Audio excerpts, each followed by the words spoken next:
Howdy, folks. Welcome back to my YouTube. I am your host, the Mighty Bjorn, and today I have a game review of Jurassic World Evolution. So just sit back, enjoy some game footage from the game. I'm going to cover just Jurassic World Evolution and a bit of Return to Jurassic Park DLC. I'm not really going to cover the other stuff because I do not actually have the other stuff. I only have the one DLC because honestly, that's really the only part of the game that really sparked my interest. But let's dive on in here. I'll talk a bit about the game and then I'll give you my feelings about Jurassic World Evolution as a whole. The game was released in June 12th, 2018, and the devs, and I also believe the publisher, is Frontier Developments.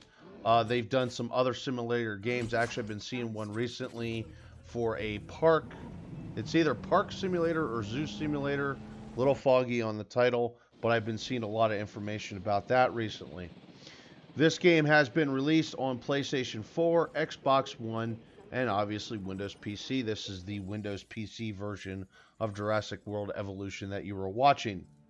It is a simulation game, economic simulator type, where the general idea is you're trying to build a park, draw in customers, build more stuff for people to see, rides, guest shops, different types of gift shops, restaurants, fast food joints, hotels, etc., to bring in more and more people so you can make more and more money. That's actually only part of the interesting part of the game is at times the dinosaurs decide they don't feel like cooperating and well, nature finds a way and it gets out and starts eating people. So that can be actually pretty entertaining, especially when you got the T-Rex stomping around, stepping on people, and then biting their heads off. Well, sort of. The game in the game there is a career mode. Most of what you're seeing footage wise is from the career mode, and basically it's build up a park, get it to so many stars, get so much reputation, make so much money, do all kinds of different little missions, which also helps increase your income so you can build more and more stuff to keep your park going, keep things flowing, and making decent money. There's a challenge mode, which I actually have not messed with the challenge mode yet. I'm not going to lie. Now, I am about 50 hours in the game. If that gives you any idea of how much time you will spend fussing around with the career mode, I actually have for the Jurassic World career, I am up to the fourth island. And then most of my time was really wrapped up here. This is actually the Jurassic Park career. And as you can see, it uses different assets from Jurassic Park, different types of buildings compared to what the Jurassic World stuff uses. It kind of feels like a throwback to 1993 when the movie came out. As you can see, even the Jeeps are from the original Jurassic Park film, where with the Jurassic World assets, it's more modernized stuff. The Jeeps are more modern, basically more current, up to date with the up to date films. And there's also a sandbox mode. And once again, I'm going to be honest, I really didn't mess around with the sandbox mode too much. I did take a look at the sandbox mode. Pretty much, you have everything you have unlocked through the career modes, unlocked in sandbox mode. Um, you don't have to do any research. You don't have to make any money or anything like that. It's a good way just to kind of maybe screw around, learn some different things about the game, learn how to handle with the different dinosaurs without too much of a backlash per se. Personally, for me, I like the career mode because essentially I can pour as much time as I want to in the career mode. I can do missions, which gives me tasks to do something different than just watch the park and make sure things aren't going haywire. And it gives me an opportunity to make money, which is kind of like a attaboy, you're doing good because you're making money, you're not losing money. Now, the game is available on Steam. Just for Jurassic World Evolution, it is $44.99. For the Jurassic World Evolution Deluxe, which is actually the version I have, It has a couple extra dinosaurs tacked into it. It's like 3 or 4 different breeds of additional dinosaurs added into the game. That is $49.99, and the Return to Jurassic Park is $19.99. Now, if you were just to get the regular Jurassic World Evolution and Return to Jurassic Park, it is $58.48. So it's kind of salty in my opinion, and I'm going to dive into my likes and everything else right now. Generally, I like the graphics. I can tell what type of different buildings I'm looking at as I've gained experience in the game. I can look at the trees and see trees. I can look at the grass and see grass, especially longer, higher grass that the dinosaurs like. I can see the different types of feeders. You can even see the goats with the live feeder. Same way with like the fish feeder. The vehicles look like vehicles. You can tell the different types of dinosaurs. Um, Generally, I like the sounds. The dinosaurs sound like they're from the movies.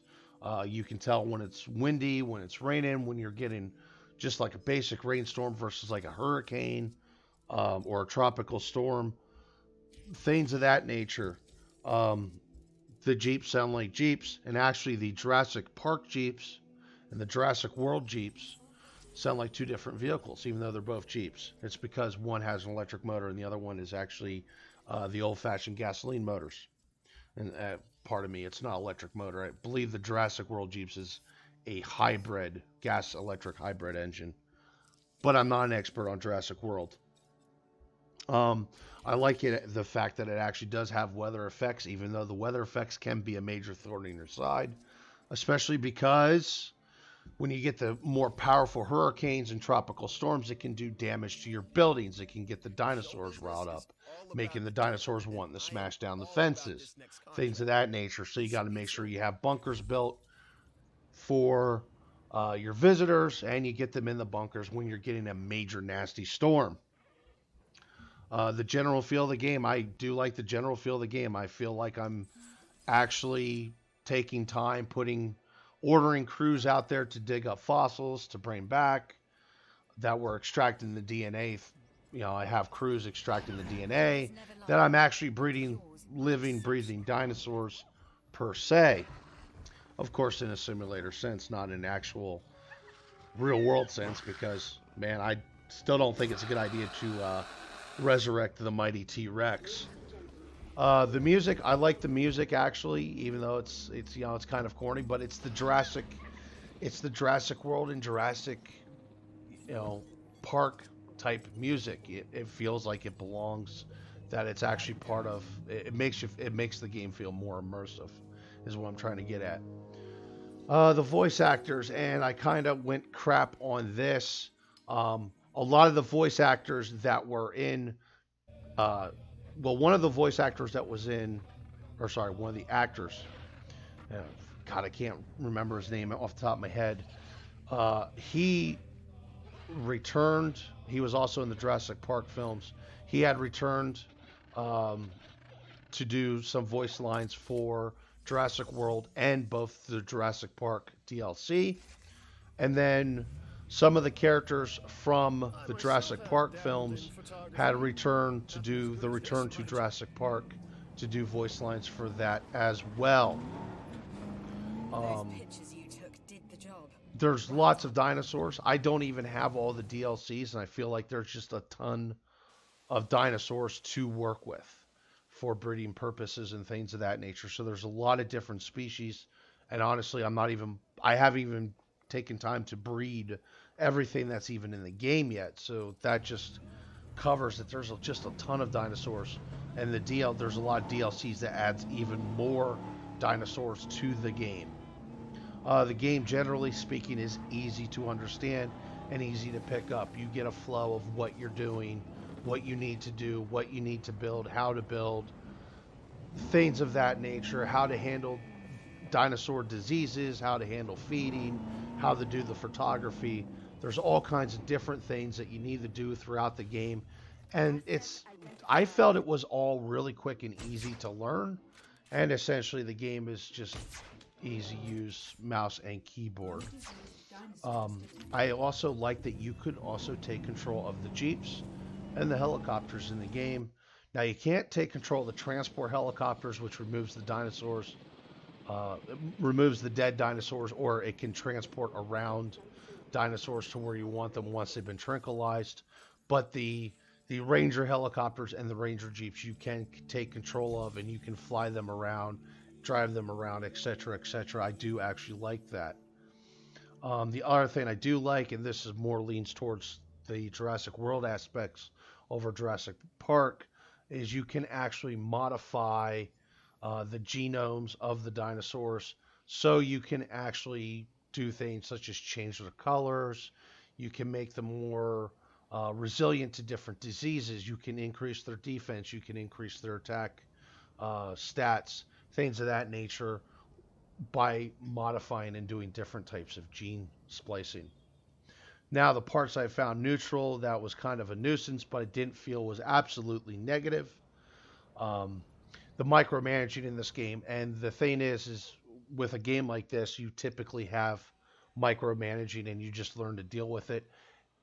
Out of all the simulator games I've played SimCity 2000, I've played SimCity 3000, Sim Theme Park, Railroad Tycoon 1 and 2, and a bunch of other sim games I can't think of. Now, I'm not a huge sim guy, but when it comes, the point I'm getting at is when it comes to micromanaging, this is by far one of the best games when it comes to micromanaging. I'm sure there's better out there, but I still find micromanaging as a nuisance. There is no fast forward. Now, that's to me that's kind of bad, but it's kind of good. Um, Generally speaking, a lot of the things are done really quick. Building is almost instantaneous. Um, but and even breeding a dinosaur is pretty quick, and there's a lot of different things going on, especially once you get to the larger park. There's a lot of different things you can do that will keep you busy while your dinosaurs are incubating. However, when it's really noticeable is when you're doing modified genomes, which those take forever, or when you're doing the higher end species such as the T Rex. The T Rex, God, I want to say it feels like it took like 10 minutes for the T Rex to incubate before I could release it. So it felt like a really ridiculous incubation time. And that was a standard T Rex, that was not a modified genome. Um, that being said, generally for the most part, it's not a big deal. The other time that it was noticeable is when there really wasn't when you first started and you didn't really have a lot going on, and you're just kind of waiting for money to flow in so you can build more stuff.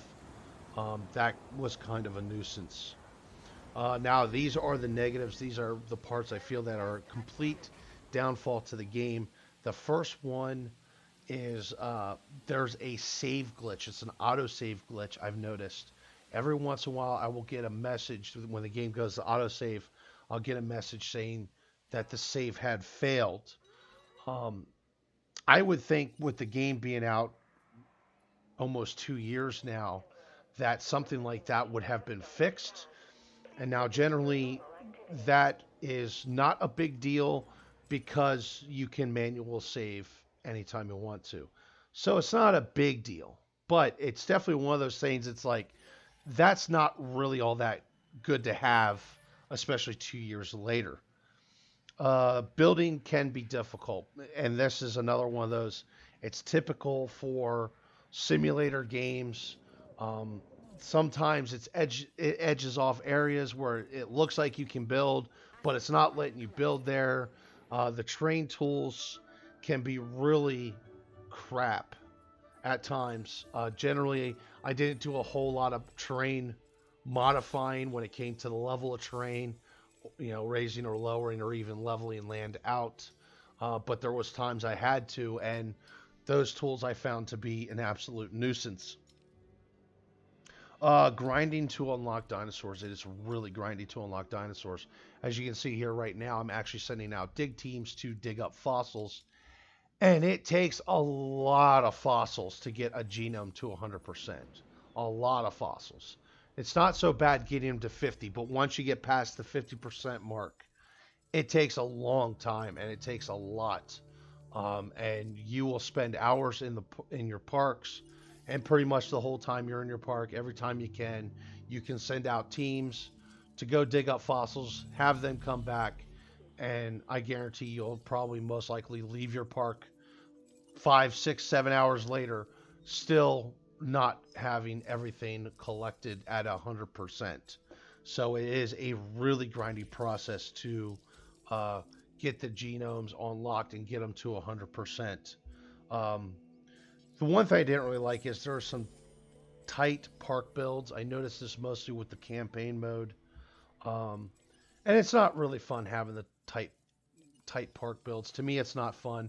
I want to breed a bunch of different dinosaurs, put them in different pens, have people see my dinosaurs, things like that nature. And having a tight park build is nothing more than a nuisance and a hindrance, and kind of kills the general idea of the game, which is breeding dinosaurs. Uh, the park business end can be a bit repetitive. But once again, it's kind of one of those things that when you spend 40, 50, 60 hours into the game doing the different park businesses, the different types of missions, uh, figuring out where to build restaurants, where to build bathrooms, where to build bunkers, etc., it does get a bit repetitive.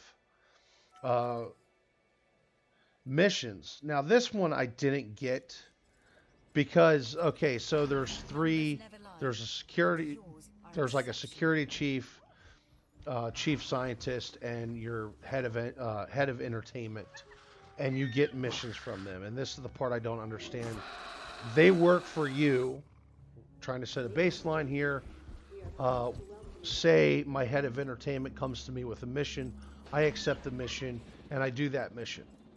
Well, I raise popularity with him. I gain infamy with him essentially, but I lose popularity with my security chief and my chief scientist.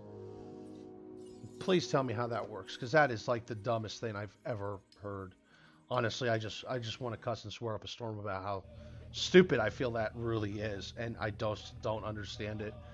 Now with the Jurassic Park, that's not such a big deal. You won't lose popularity, or I did not notice losing popularity with those different department heads.